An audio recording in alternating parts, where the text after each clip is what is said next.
दोस्तों, एक ऐसा देश जहां परिवार बढ़ाने की परंपरा आपको चौंका कर रख देगी। इसका नाम है हंगरी, जो कि मध्य यूरोप का एक खूबसूरत देश और यूनिक कल्चर, रिच हिस्ट्री और वाइब्रेंट ट्रेडिशंस के लिए पॉपुलर है। यहाँ की राजधानी बुडापेस्ट है, जिसे ईस्टर्न पेरिस कहा जाता है। अपने हिस्टोरिकल प्लेसेस, बाथ्स और डैन्यूब नदी के सुंदर दृश्य के लिए जानी जाती है। हंगरी का खाना विशेष रूप से गॉलिश और पेरलिंका दुनिया भर में दोस्तों मशहूर है।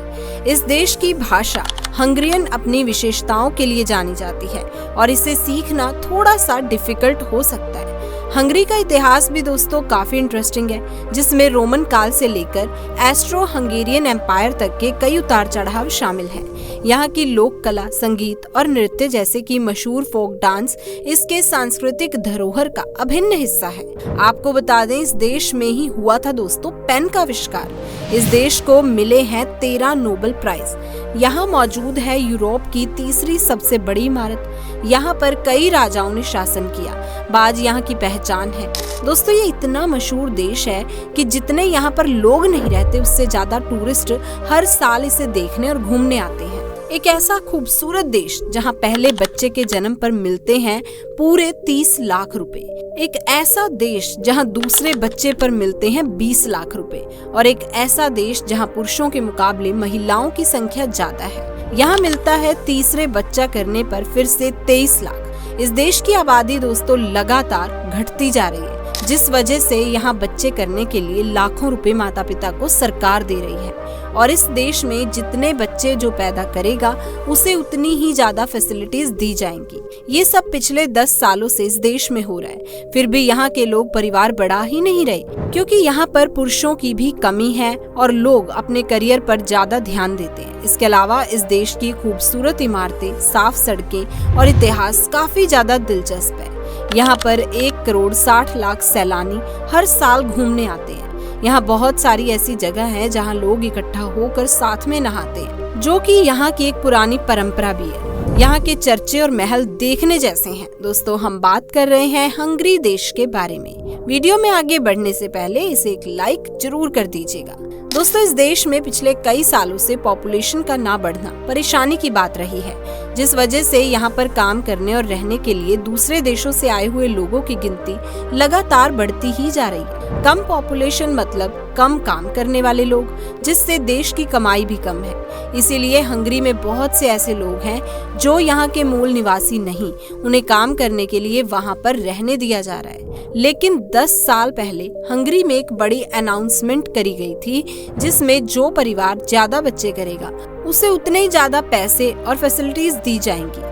ये अनाउंसमेंट देश की पॉपुलेशन बढ़ाने का एक तरीका है, जो यहाँ कारगर साबित भी नहीं हुआ, क्योंकि यहाँ के लोगों ने पॉपुलेशन उतनी तेजी से बढ़ाई ही नहीं जितनी अनाउंसमेंट के बाद बढ़नी चाहिए थी।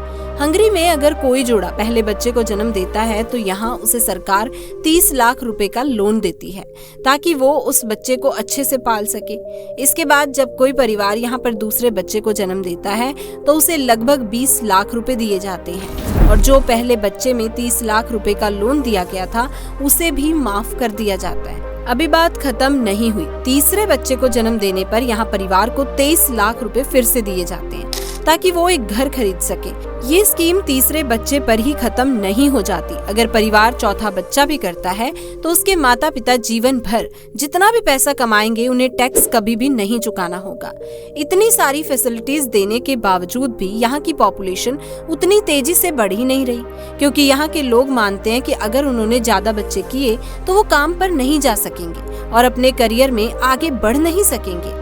केवल पैसों से बच्चे नहीं बड़े होते, उनकी देखभाल भी करनी पड़ती है। दोस्तों, अगर भारत में इस तरह की कोई भी अनाउंसमेंट हो जाए तो फिर क्या ही कहें, सारे के सारे लोग खुद ही अमीर बन जाएंगे। लेकिन हमारे देश में जरूरी है कि पॉपुलेशन पर कंट्रोल किया जाए। अगर इस खूबसूरत देश के एरिया को देखें तो ये केवल 93,000 स्क्वायर किलोमीटर में फैला हुआ है, जो कि एरिया के लिहाज से दुनिया का 108वां बड़ा देश है। इस देश में दोस्तों केवल 96 लाख लोग रहते हैं, जिसमें से पुरुष केवल 46 लाख हैं, जबकि महिलाओं की आबादी 50 लाख यानी कि 4 लाख महिलाएं ज्यादा हैं। अगर सभी पुरुषों की शादी यहाँ पर हो भी जाती है तो भी 4 लाख महिलाएं बच जाती हैं। ये है दोस्तों हंगरी की राजधानी बुदापेस्ट। इस देश का सबसे खूबसूरत शहर बुदापेस्ट पूरी यूरोप के सबसे पुराने शहरों में से एक है। ये शहर दन्यूब नदी के एक किनारे पर बसा है और दूसरे किनारे पर पेस्ट। इन दोनों जगह को मिलाकर दोस्तों बनता है बुदापेस्ट। ये शहर अपने शानदार आर्किटेक्ट, ऐतिहासिक जगह और संस्कृति के लिए दोस्तों मशहूर है। ये है यहाँ की संसद भवन, जो कि यूरोप की सबसे बड़ी संसद भवनों में गिनी जाती है। इसका डिजाइन 11वीं शताब्दी की इमारतों के आधार पर बनाया गया, जिसे गोथिक कहते हैं। इसमें गुंबद, बड़ी बड़ी खिड़कियां जिनके शीशे रंगीन हैं और दरवाजे की शेप थोड़ी अलग है। इस तरह की इमारतें केवल हंगरी में ही देखने को मिलती हैं। इसे देखिए, ये है बुधा कैसल। दोस्तों ये एक यूनेस्को की वर्ल्ड हेरिटेज साइट है। इसे बनाया गया है पुराने रॉयल पैलेस के लिए हिल टॉप पर। यहाँ से खड़े होने पर पूरे शहर का नजारा आप देख सकते हैं। ये किसी एक समय में यहाँ के राजाओं का घर हुआ करता था। कई अलग अलग राजा यहाँ रहे, जिन्होंने इसे अपने अनुसार फैलाया और खूबसूरत बनाया। इसे बनाने की शुरुआत 13वीं शताब्दी में करी गई थी। साल 1987 में यूनेस्को ने इसकी देखरेख की जिम्मेदारी उठाई थी। इस कैसल के अंदर हंगेरियन नेशनल गैलरी भी है, जहाँ देश की चित्रकारी और कला देखने को मिलती है। इस गैलरी के अलावा कैसल में एक म्यूजियम भी मौजूद है, जिसमें इसकी हिस्ट्री को संभाल कर रखा गया है। इस खूबसूरत कैसल में कई लंबे लंबे टावर्स बने हैं और बड़ी बड़ी खिड़कियां हैं, जो इसकी शान को और ज्यादा बढ़ा देती हैं। अब दोस्तों ये है जैन चिन बाथ, जिसे आमतौर पर हंगरी के लोग थर्मल बाथ कहते हैं। इसमें लोग इकट्ठे होकर गर्म पानी से नहाते हैं।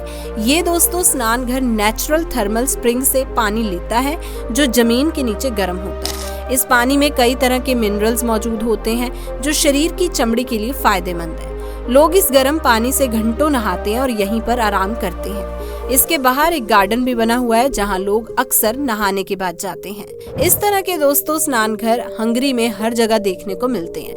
ये है रुदस बाथ। ये जो रुदस बाथ है, ये 425 साल पुराना है, जिसे 16वीं शताब्दी में शुरू किया गया था, जो आज भी लोगों के बीच थर्मल बाथ के लिए काफी ज्यादा पॉपुलर है।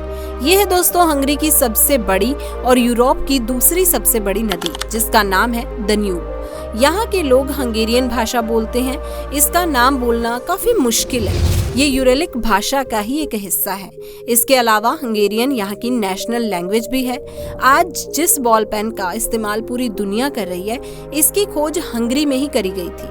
लाज़लो बिरो, जो इसी देश के नागरिक थे, उन्होंने 1938 में बॉल पेन का आविष्कार किया था। इसके अलावा रूबिक क्यूब, जो कि विश्व प्रसिद्ध पजल है, इसे भी हंगरी में ही बनाया गया था। हंगरी के आर्किटेक्ट अर्नो रूबिक ने साल 1974 में इसका इन्वेंशन किया था।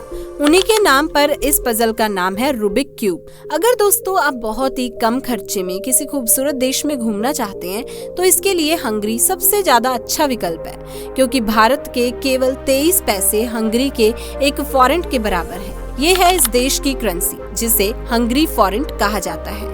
इस पर छपी है लाज़लो बिरो की तस्वीर, जिन्होंने बॉल पेन की खोज करी थी। इस देश की करेंसी भारत से लगभग 5 गुना सस्ती है।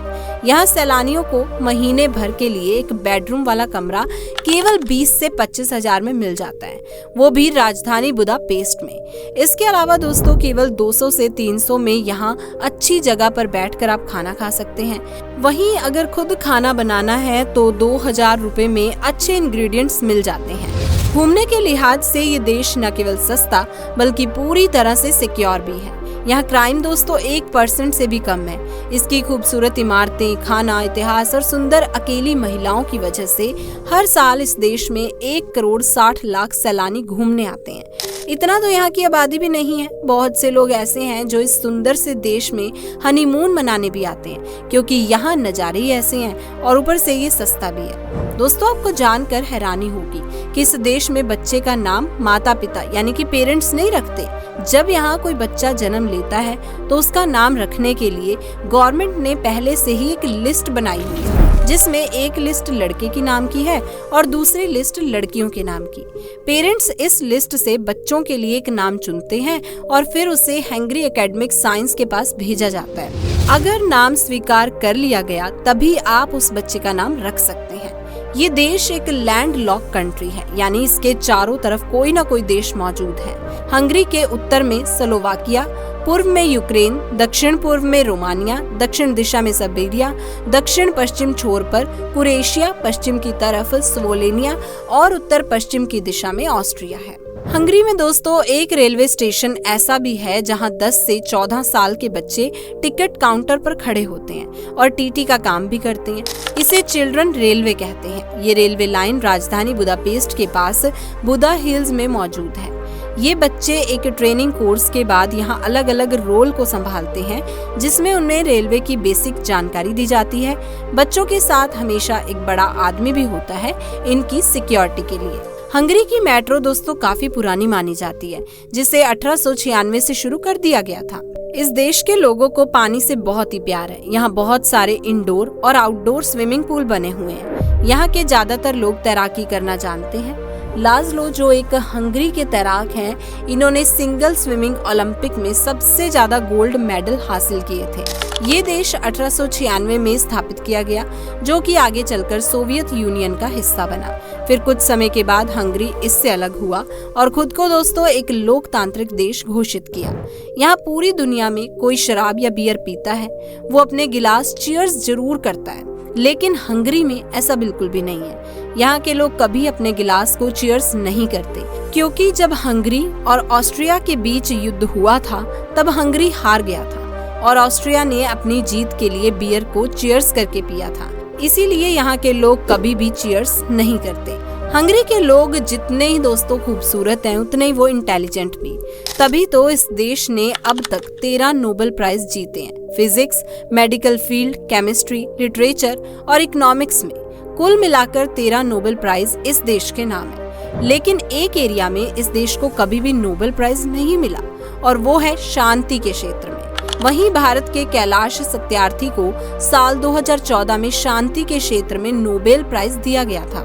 दोस्तों हंगरी की नाइट लाइफ बहुत ही ज्यादा मजेदार होती है। यहाँ अक्सर रात में लोग खास छुट्टी के दिन सड़कों पर नजर आते हैं। लोग एक दूसरे से मिलते हैं, गाने सुनते हैं, डांस करते हैं और पूरा माहौल पार्टी जैसा लगता है।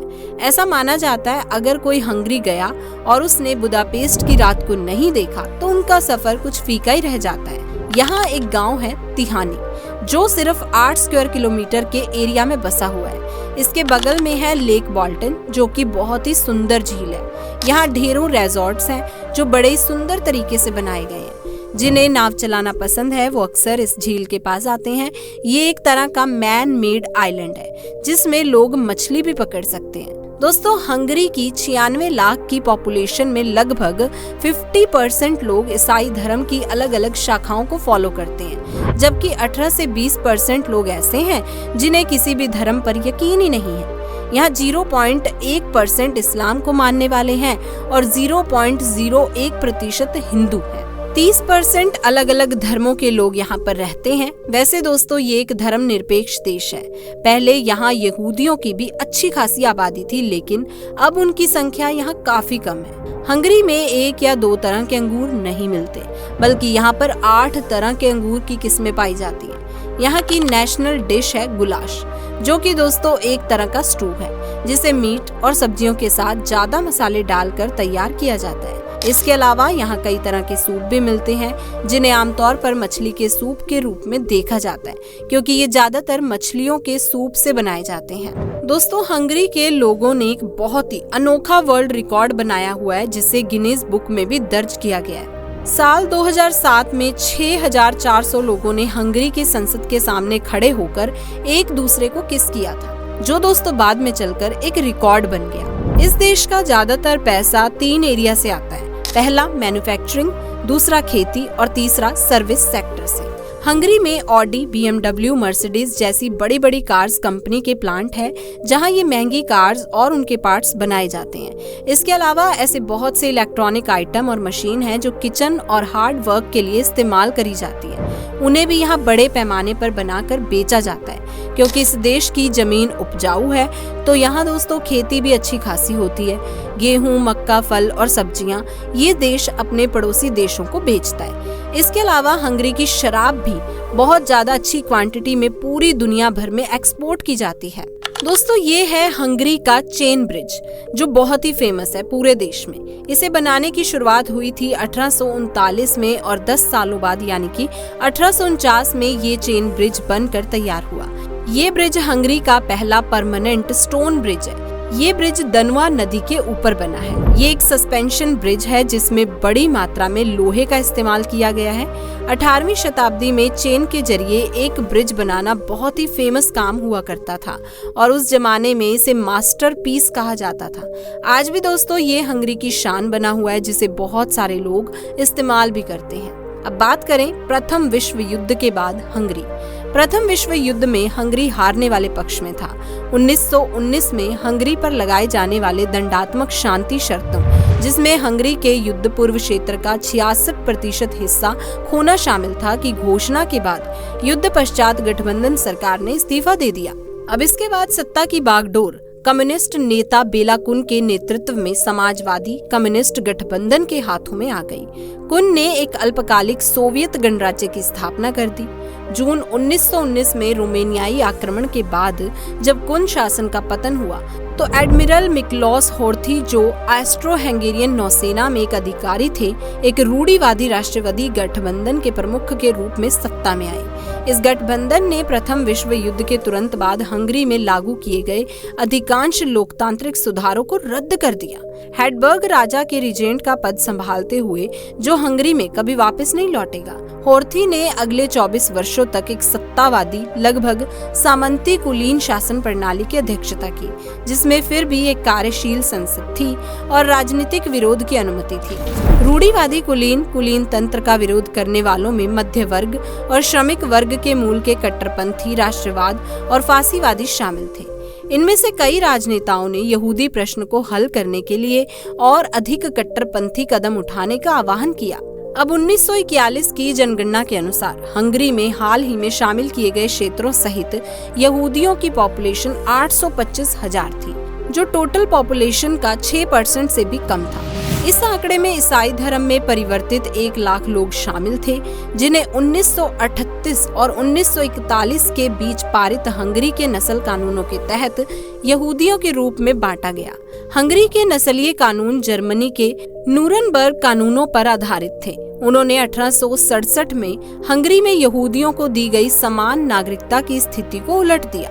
अन्य प्रावधानों के अलावा कानूनों ने तथाकथित नस्लीय शब्दों में यहूदियों को एक्सप्लेन किया। यहूदियों और गैर यहूदियों के बीच अंतरजातीय विवाह पर भी रोक लगा दी गई और यहूदियों को विभिन्न व्यवसायों में पूर्ण भागीदारी से बाहर रखा। कानूनों ने यहूदियों को सिविल सेवा में रोजगार देने पर भी रोक लगा दी और उनके आर्थिक जीवन में उनके अवसरों को भी सीमित करके रख दिया। तो दोस्तों ये था खूबसूरत सस्ता देश हंगरी। अगर आपको वीडियो पसंद आई, इंफॉर्मेटिव लगी है तो इस वीडियो को लाइक कर दीजिए, शेयर कर दीजिए। चैनल पर पहली बार आए हैं तो चैनल को सब्सक्राइब करना बिल्कुल ना भूलें। Thanks for watching.